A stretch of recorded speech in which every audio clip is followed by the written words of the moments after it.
antes do final de 88, a coisa já estava assim bem difícil e o clima está muito ruim. Eles praticamente assim, um entrava no motorhome e o outro saía. Aquela recepção que o Prost deu ao Senna em 88, recebendo o Senna como um garoto prodígio, bacana, vai ajudar a equipe a crescer, ganhou um campeonato aqui legal, tal. Aquilo acabou no começo do ano porque o Prost também era um piloto muito competitivo. Alain achava que Ayrton estava recebendo tratamento preferencial da Honda, o que não sei se era verdade ou não. No final de 88, Prost se reuniu com o dirigente da Honda e ouviu dele o seguinte: as pessoas que trabalham na equipe Honda são todos jovens e eles veneram Senna porque veem Senna como um samurai. Eu me lembro de uma entrevista que eu fiz com o engenheiro-chefe da Honda. Ele virou para mim e disse: as qualidades morais dele e as qualidades dele de profissional são as que nós louvamos nos nossos samurais. Ayrton era uma pessoa normal, apesar de ser um super piloto e um super engenheiro. Esbravejava, sofria. O japonês tem apreço por pessoas normais que fazem coisas grandiosas. E ele ficava até 10, 11 horas da noite, meia-noite, reanalisando os dados, detalhe por detalhe, volta a volta de cada roda, e ele tinha a sensibilidade de dizer: aqui a gente pode ganhar 2 décimos, aqui a gente pode ganhar 1 décimo. E os japoneses, atônitos, não conseguiam entender como é que ele conseguia ter tanta informação e concluir essas informações que a telemetria iniciante estava dando para ele. E ele ia jantar e levava uns mapas dos treinos. O Galvão tentava tirar da mão dele, esconder, botar embaixo de um prato. Ele falava: não, eu preciso ver isso. Você é mal educada, vamos jantar. Senna na pole position, por dentro, Prost a seu lado. Em 89, nós tínhamos um pacto de não agressão que o Ayrton não respeitou. E ele ficou muito contrariado porque a discussão ultrapassou os limites da pista e se tornou pública.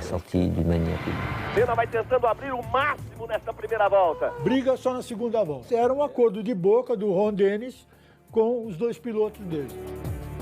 Numa relargada, né, depois do acidente do Berger, o Senna desrespeitou o pacto. Quando o Senna já força para cima de Prost, já faz a ultrapassagem. Eles haviam combinado que não teria uma ultrapassagem na primeira volta, mas ali já não era mais primeira volta. Foi uma das raras vezes em que o desejo que Ayrton tinha de vencer foi maior que o espírito esportivo que ele tinha em abundância. Bandeirada para ele, para Ayrton Senna do Brasil. Brasil! Eram 2 egocêntricos que queriam vencer o campeonato. Senna em suas atitudes carismáticas e simpáticas e Prost com seu jeito francês. Os 2 extremos se pegando e a história que nós conhecemos. Eles não gostavam um do outro.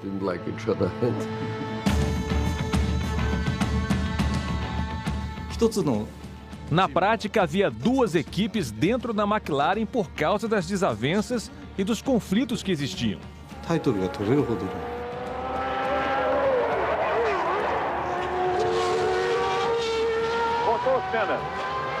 Rodou o Senna, foi para a caixa de brita. É uma pena que 2 ótimos pilotos tenham sido colocados na mesma equipe. Isso cria muitos problemas, muita irritação. Em Montreal, na tomada de tempo, Alain Prost fez a pole. Ayrton voltou para o boxe inconformado. Me pegou pelo colarinho e precisou ser afastado pelo pessoal da equipe. À noite, ele convocou todo mundo e pediu desculpas, dizendo que não queria que aquilo acontecesse de novo. Ayrton Senna. Com problemas, Ayrton Senna. No GP da Itália, Senna liderava com 30 segundos de vantagem. Mas seu motor quebrou e o Prost venceu a corrida. Fui cumprimentar o Prost e ele deu um tapa na minha mão, recusando o meu gesto. Nenhum dos 2 queria aceitar uma posição vantajosa do outro. Daí a nossa ideia de sortear os motores para Senna e Prost. Ele sofria muito porque sabia que era o melhor e queria que isso fosse percebido. Mas quando começava a discussão sobre a Honda estar dando a ele melhor material, Ron Dennis estar apaixonado por ele, a McLaren apoiando e tal, A percepção de que ele era o melhor se perdia. E ele odiava isso porque era muito competitivo. Foram 2 anos muito difíceis para ele. Não é uma gracinha? Pra minha descoberta de 88, Feliz Natal, Feliz Ano Novo. Xuxa. Quando ela estava presente, ele parecia um garoto de colégio. E ela fala que foi o amor da vida dela. Que Senna foi o amor da vida dela. Era muito bonito de ver os dois juntos na pista. Ela toda fofa com ele. Era algo que a gente não via. A mulher do piloto. Ele ficou apaixonadésimo de 4. E a impressão que eu tenho das outras pessoas contando é que ele não queria contar para a imprensa o que ele come no jantar, nem qual a roupa preferida dele, nem nada. Começou aquela especulação que o meu relacionamento com a Xuxa era promocional, era uma jogada. Isso foi, inclusive, uma falta de respeito muito grande com ela. Mas, entre todas as dificuldades, o carinho e a afinidade e o sentimento prevaleceu. E a gente está muito bem. E é por aí.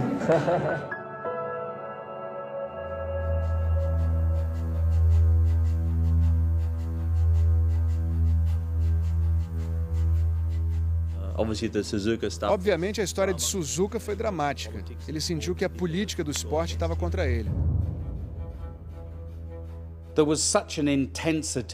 A batalha era tão intensa entre os dois que situações como aquela inevitavelmente iam acontecer. Prost só dizia: Nigel, hoje não vou abrir a porta.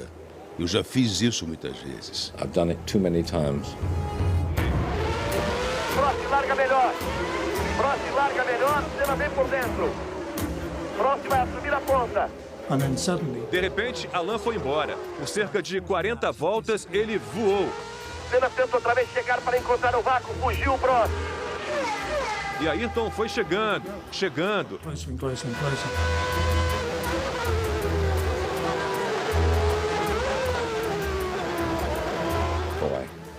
Foi demais. Carros iguais, os 2 melhores pilotos do planeta, absolutamente no limite.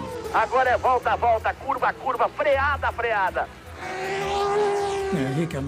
Era um Alain Prost das antigas, assumindo riscos de novo. Era como o Popeye comendo espinafre para ficar mais forte. Eles tinham quase batido algumas vezes, como em Portugal em 88, quando Ayrton espremeu Prost contra o muro. Acho que aquilo foi um basta de Alain, que estava se sentindo desmoralizado e finalmente resolveu se impor. Alan sabia exatamente o que estava fazendo, sabia que, tirando Ayrton da corrida, seria campeão. E pedir para piloto aliviar tanto o que está na frente quanto o que está atrás para fazer a ultrapassagem, piloto do nível do Prost e do Senna, é falar sozinho. Ele chegou na chicane, Senna meteu por dentro, vai bater! Assim bate, o favorecido é Prost! Prost já soltou o cinto e saiu do carro campeão. E o Ayrton, desesperado, ficou acenando para os fiscais de pista empurrarem o carro dele. Vai tentar voltar Ayrton Senna, ele tem que ser empurrado, ele pede para ser empurrado. Prost desceu do carro, vai tentar voltar Ayrton Senna. O carro tem que pegar e tem que virar para voltar pela chicane. Passa Senna, volta Ayrton Senna depois da batida com o Prost. Ele vai chegando. Eu era o único da equipe conectado no rádio que falava japonês e a ordem da direção da prova era clara: não deixe ele voltar, não deixe ele voltar. Empurrei o comissário de pista e disse: não posso fazer isso. E deixei o Ayrton sair. Vai voltar bem atrás de Nannini. Eu nunca me arrependi do que eu fiz naquele dia. Senna forçou, travou Nannini, lá vai Senna na ultrapassagem. Bandeiras brasileiras agitadas, o público de pé. Ayrton Senna, bandeiras matriculadas. Brasil! Ele foi roubado descaradamente pelo Balestre, né?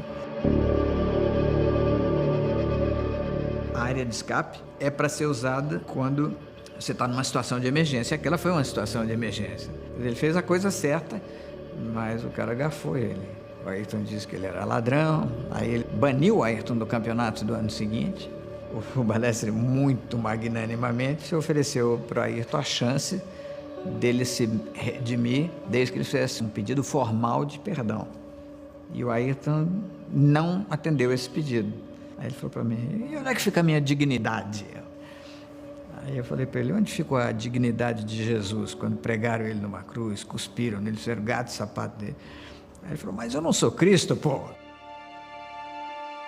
Ele voltou ao Brasil desgastado, ele era uma outra pessoa. Eu tive a impressão de que naquele momento ele queria abandonar a carreira. Quando o seu Milton me ligou em dezembro de 89, para perguntar se eu queria trabalhar, conversar, enfim, ele me explicou, o Ayrton ainda não sabe, na verdade, se vai correr no ano seguinte. Ele era realmente bem diferente de todos os outros. Ele era um piloto que tinha opinião e dava a opinião dele, para começar, né? Ele sempre dava manchete. Só que aí ele descobriu que a opinião pública mundial ficou contra ele, o Balestre. E também os patrocinadores. Um campeonato mundial sem a presença da grande estrela seria um campeonato manco. A McLaren distribuiu então um comunicado no qual Ayrton supostamente pedia desculpas por coisas que disse sobre o Balestre. E quando saiu, todos nós rimos. O que é isso? Isso não tem nada a ver com Ayrton. Eu não espero nada do Prost, porque eu já trabalhei com ele durante 2 anos e já aprendi muito sobre ele, sobre a personalidade dele e o caráter dele. No começo do campeonato de 1990, ele parecia querer mostrar que estava começando tudo de novo para ele. E o Prost já não estava mais com ele, né? O Prost tinha ido embora para a Ferrari e veio um companheiro que era amigo há muito tempo, que é o Gerhard Berger. Eu pensei comigo, ninguém é tão difícil de ser batido. Eu posso ser mais rápido, posso andar na frente dele. Ayrton seria mais um. E você confere aí o primeiro grid de largada deste ano. A primeira pole position de Gerhard Berger logo na sua estreia. Ele era o rei da chuva e a gente estava em Phoenix. E o primeiro dia era de chuva e eu fui o mais rápido, claro. Segundo dia, pista seca, e eu estava na frente de novo. Claro. No dia da corrida, eu estava na frente. Eu bati porque o carro, como você sabe, tinha sido construído para o Prost. Só que naquela corrida, pintou um tal de Jean Lézy com um carro da Tyrrell que parecia um fenômeno. Voltando, tá complicada a coisa. A próxima é a direita do Senna. Que pega fantástico. Eu estava, de certa maneira, calmo demais, do meu normal. E, de certa maneira, eu tive até que me apertar um pouco. Para mim, para as minhas características, estava devagar demais. Dar aquela sacudida nele logo no primeiro treino não foi uma coisa boa para mim. E eu nunca mais venci ele de novo.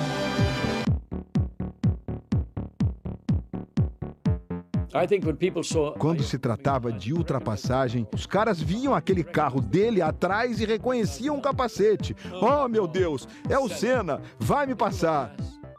Senna está vindo. Você sai da frente ou vai acontecer um acidente. A decisão é sua, porque ele já pensou e tomou a decisão dele. Senna fecha, tenta subir a ponta. Que situação difícil, situação difícil.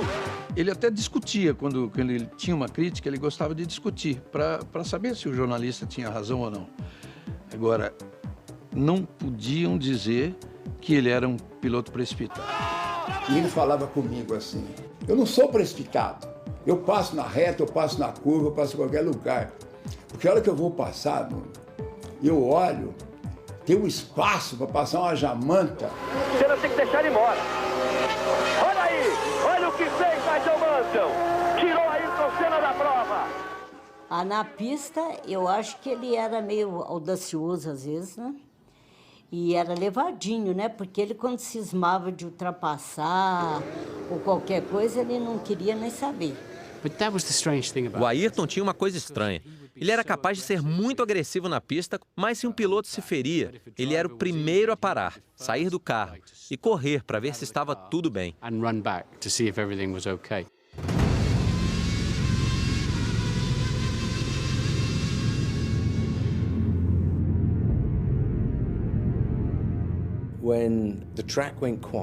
Quando o autódromo fica quieto, muito quieto, você sabe que algo muito grave aconteceu.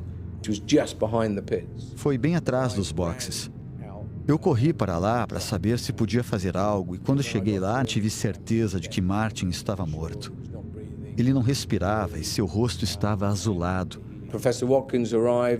O professor Sid Watkins chegou e aí vi algo extraordinário. Começou a bater no peito dele e arrancou o capacete dele para poder ressuscitá-lo. Eu cheguei no centro médico e o Ayrton estava lá. Ele se preocupava com os outros pilotos. Ele pulou o muro, foi lá, foi chamado a atenção, ele não podia entrar naquela sala de médico, mas ele quis saber o que aconteceu. Ele pediu para eu não correr. Disse que o carro não era seguro, porque 2 semanas antes, em Monza, eu tinha tido o mesmo problema. Fiquei de cabeça para baixo e tive de correr com o carro reserva. Ele pediu para eu não correr. Quando você vê situações como essas, você pensa realmente se... Até quando você vai resistir a tudo isso? Se você vai passar por tudo isso e sair ileso, sair bem, não só fisicamente, mas psicologicamente. Será que, de repente, depois de tanto sucesso, não está na hora de dar um tempo? Um grande exemplo dessa dualidade do Ayrton Senna foi quando morreu o irmão do Derek Warwick, o Paul Warwick, morreu numa corrida de Fórmula 3000. Recebemos uma carta muito amável de Ayrton, dizendo que ele era um grande piloto e que sentia muito por mim.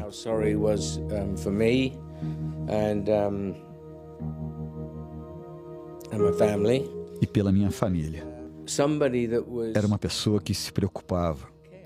Não era aquela pessoa dura e difícil da pista. Teve um sentimento que foi especial.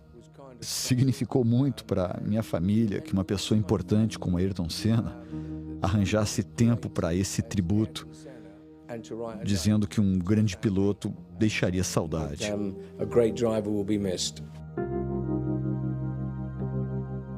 A única coisa que eu passei com ele em relação ao Piquet foi quando o Nelson teve um acidente nos Estados Unidos. Alguém, acho que um jornalista até, estava passando um pôster para todos os pilotos assinarem, com uma mensagem qualquer, e vieram pedir para eu fazer. Claro que eu pensei, ai meu Deus do céu, como é que eu vou pedir para esse homem assinar isso? Em algum momento, que eu achei que era o momento correto, eu fui lá e falei, ó, expliquei, tem isso, tá todo mundo assinando. Eu falei, tá ótimo, me dá a caneta. A gente abriu o pôster, ele leu todos, demorou, ele estava emocionado. Estava com os olhos cheios de lágrimas, porque era um companheiro, né, de profissão que provavelmente nunca mais ia correr, acho, não sei, mas ele ficou emocionado.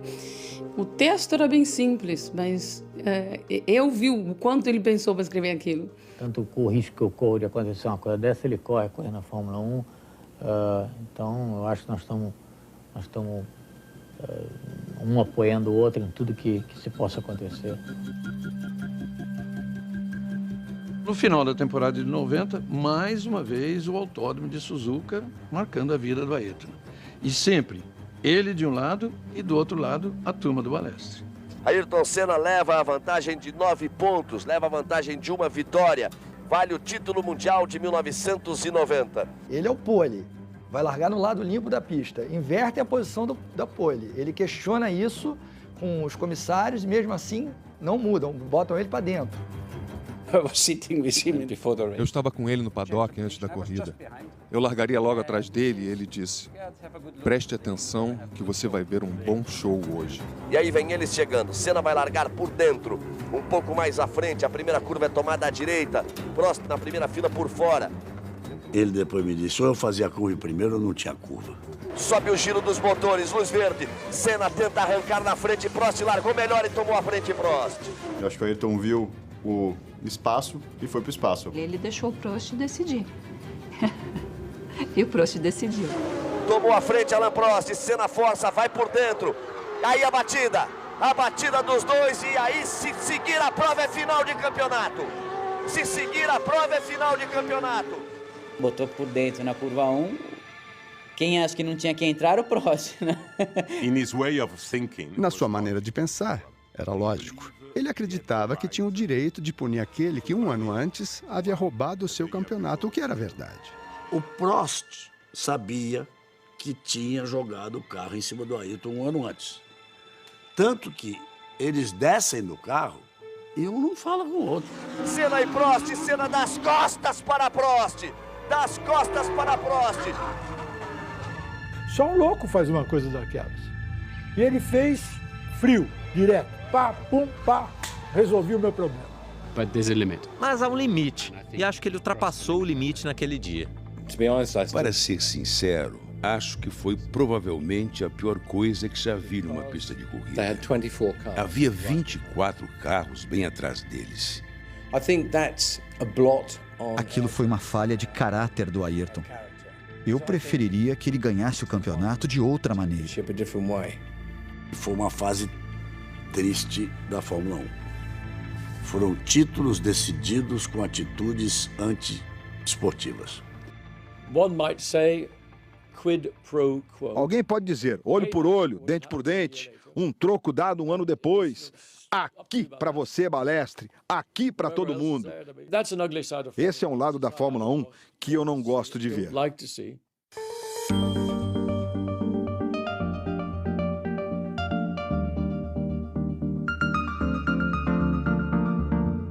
O Brasil era onde o Ayrton dizia que ele recarregava as baterias dele. E essa conexão abastecia ele de energia para o resto do ano, onde ele teria que estar lá, nesse mundo onde as coisas nem sempre eram tão bonitas.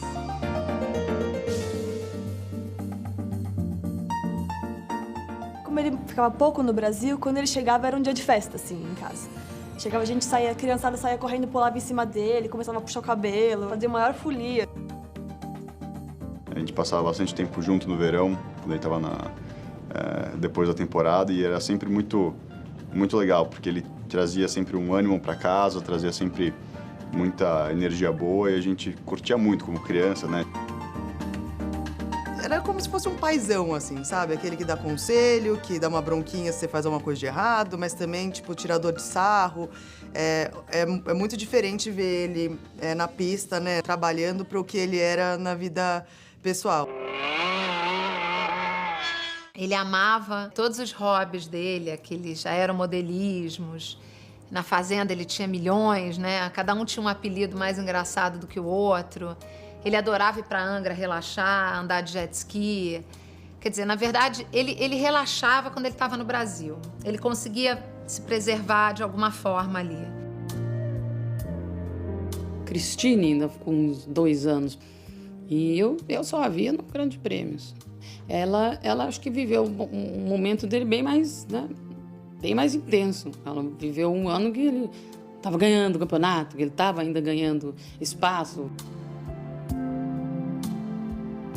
Christine estava com Ayrton e eu namorava a Ana, que é portuguesa e viveu uns tempos no Brasil.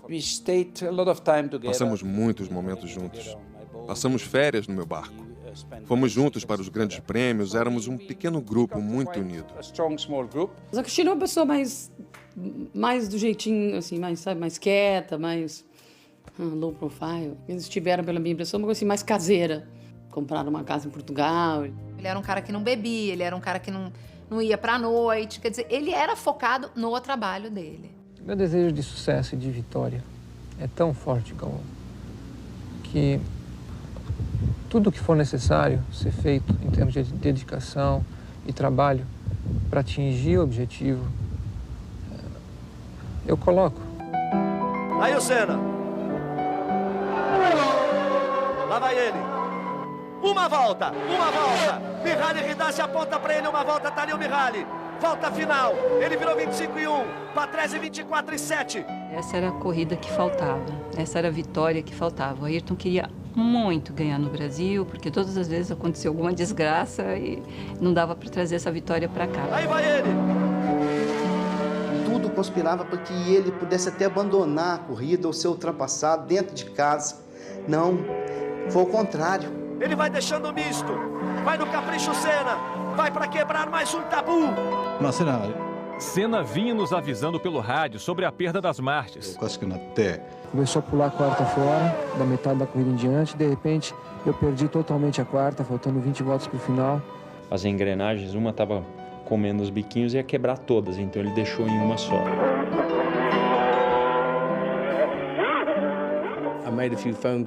Fiz umas ligações depois da corrida para saber se era verdade, porque achei que as pessoas estavam exagerando. Aquilo foi extraordinário. Aí eu pensei comigo, falei, pô, eu lutei tantos anos para chegar a isso, e hoje lutei tanto, vai ter que dar. Vai pra vitória! Mihaly Ridazzi! Ayrton! Senna do Brasil! De ponta a ponta ele vence em Interlagos! Aquele grito, ele comemorando, aquilo até hoje, só de falar eu me arrepio. Antes mesmo de cruzar a linha de chegada, eu já comecei a berrar ali dentro do carro, do capacete, e fui assim. Eu pouco falei, na verdade, eu apenas fiquei gritando ali de felicidade e emoção. E acho que foi uma emoção tão grande, né? Não só pra mim, mas para todos os brasileiros e para ele, né? Tipo, você vê que ele comemora mais a vitória do Brasil do que ele comemora o campeonato dele. Vem cá, pai! Vem cá!